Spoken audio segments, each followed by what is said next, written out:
आपण गणपती श्रद्धेने आणतो तेव्हा गणेश भक्तांची श्रद्धा व श्रम ही गणेशोत्सव मंडळाची खरी शक्ती असते.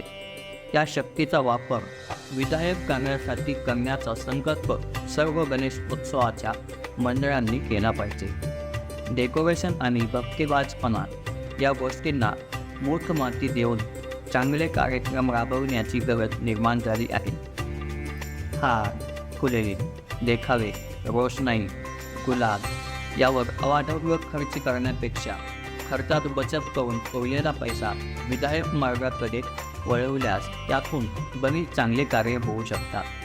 गणेशोत्सवातील अनाठायी खर्चाला फाटा देऊन त्या पैशाचा विनियोग समाजहित, राष्ट्रहित यासाठी मंडळाने केल्यास हा उपक्रम लोकमान्य टिळकांना अभिप्रेत असा आहे. असे कार्य करणाऱ्या मंडळांचा आदर्श इतर मंडळांनी घेण्यास काहीच संकट नाही. अशा मंडळाचे व मंडळाच्या कार्यकर्त्यांचे समाजाकडून स्वागत तर होईलच, परंतु त्या मंडळाविषयी व कार्यकर्त्यांविषयी एक आपुलकीची भावना निर्माण होईल.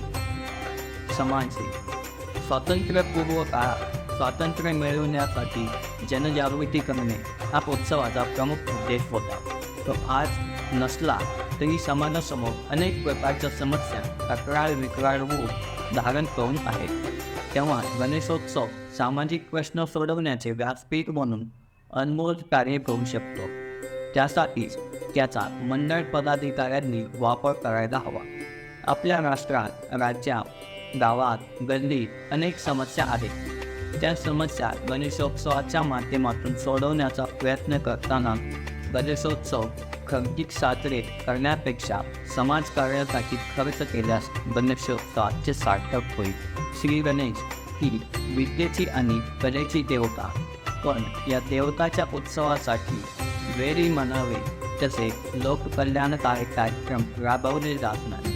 तेव्हा मंडळांनी सामाजिक बांधिलकीचा विचार करून सामाजिक कर्तव्य पार पाडावे. गणेशोत्सव म्हटले की सजावट, रोषणाई, नाच, लाऊडस्पीकर, वाद्यांचा गजर इत्यादी अनंत दर्शविणारे प्रकार आलेच.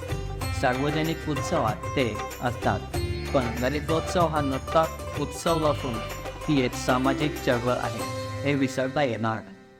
म्हणून आपल्या कोणत्याही कृत्याने गणेशोत्सवाची विटंबना होणार नाही, श्रद्धेला तडा जाणार नाही याचे भान मंडळ व समाजाने ठेवल्यास गणेशोत्सव आनंददायी व समाज उपयोगी होईल. सर्वसामान्यांना आकर्षित करणारे विविध रंगी कार्यक्रम या पलीकडे जाऊन समाजाला दिशा देणाऱ्या गणेशोत्सव मंडळाची स्थापना झाली पाहिजे. समाजाला प्रेरणादायी ठरेल अशा विषयांचे मंडळामार्फत सादरीकरण होणे गरजेचे आहे. शांततापूर्ण वातावरण आणि सामाजिक उपक्रमांचा अंगीकार करून गणेश मंडळांनी गणेशोत्सवाचे पावित्र्य जपले पाहिजे.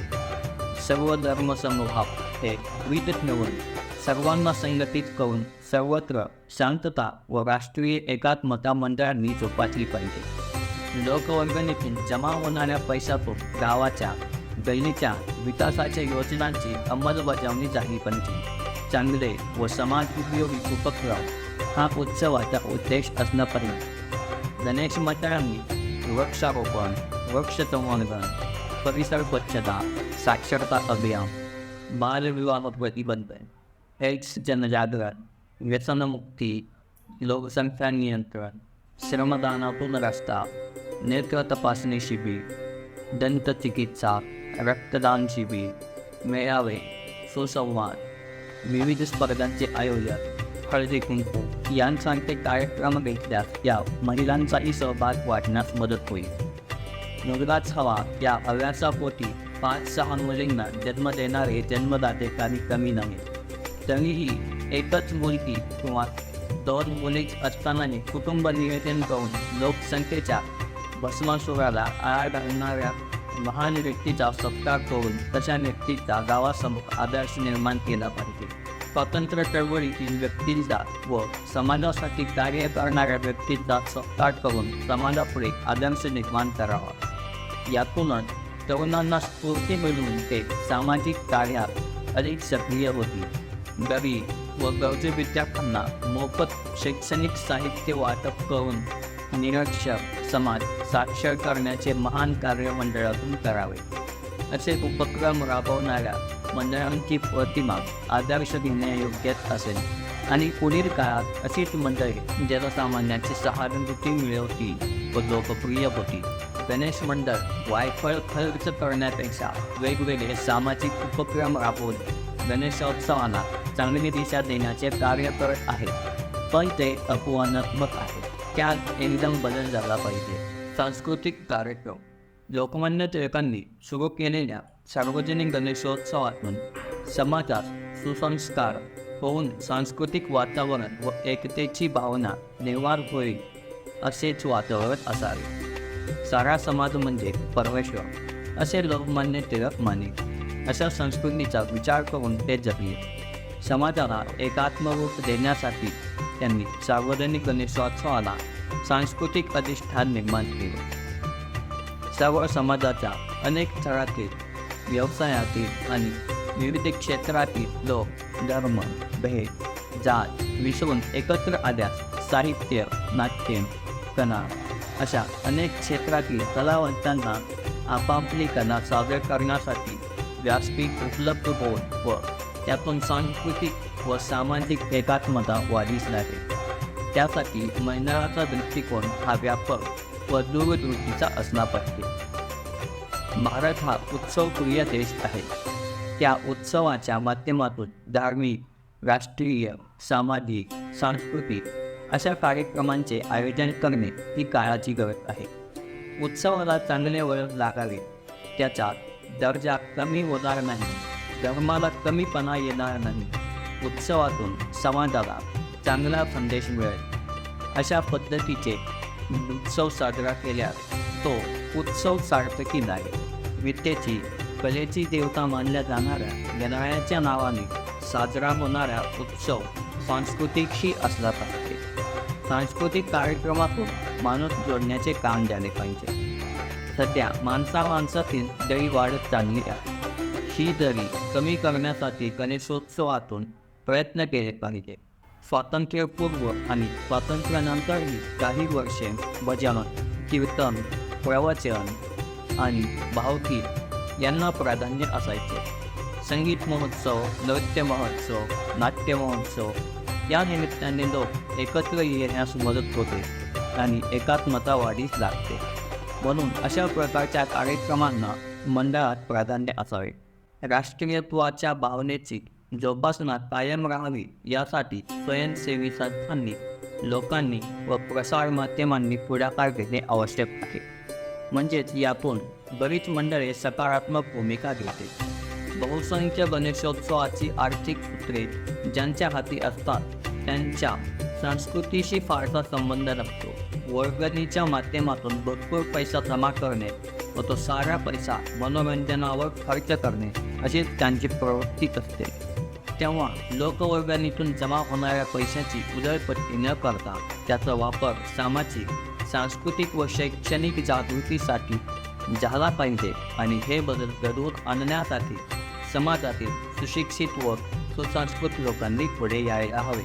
समाज प्रबोधन. सार्वजनिक गणेशोत्सव मंडळांच्या संख्येत वर्षानुवर्षे मोठी वाढ होत आहे. परंतु यातील किती मंडळे समाज प्रबोधनाचे कार्य करतात या प्रश्नाला अपवादात्मक गणेश मंडळाचेच नाव घेता येईल. यावरूनच सार्वजनिक गणेशोत्सव मंडळात आध्यात्मिक व प्रबोधनात्मक कार्य कमी झाल्याचे दिसते. काळानुसार माणसाच्या वृत्तीत फरक पडला, त्यामुळे पूर्वीच्या उत्सवाचे स्वरूप पाहायला मिळत नाही. त्यावेळी काळाचे पावले ओळखून विघ्नहर्त्याचा उत्सव साजरा करताना देशापुढील विघ्नाचा नाश झाला पाहिजे याकडे मंडळाचे लक्ष असले पाहिजे. गणेशोत्सवाकडे पाहताना विधायक दृष्टीने पाहिले पाहिजे, कारण सार्वजनिक या शब्दात संघटन तर गणेशात प्रबोधन आहे. बाह्य देखावे, रंगरंगोटीकडे लक्ष न देता मंडळांनी प्रबोधनात्मक कार्यक्रमावर भर द्यावा. म्हणजे सार्वजनिक गणेशोत्सवाचे निमित्त साधून एकत्र येणाऱ्या समाजाचे मनोरंजन आणि प्रबोधनही झाले पाहिजे. त्यासाठी लोकरंजनासाठी जोड देणे आवश्यक आहे. हे साध्य करण्यात लोकमान्यांचा उद्देश जपला जात आहे याचा आत्मिक आनंद आपणा सर्वांना मिळेल. यासाठी हे आव्हान सर्वच मंडळांनी स्वीकारले पाहिजे. मोठ्या दिमागात साजरा होणारा गणेशोत्सव समारंभ काटकसरीने साजरा करावा व त्यातून देशभक्ती, समाज प्रबोधनाची प्रेरणा जोपासावी. गणेशोत्सव मंडळांनी वेगवेगळ्या विषयाशी निगडीत प्रदर्शन भरवले पाहिजे.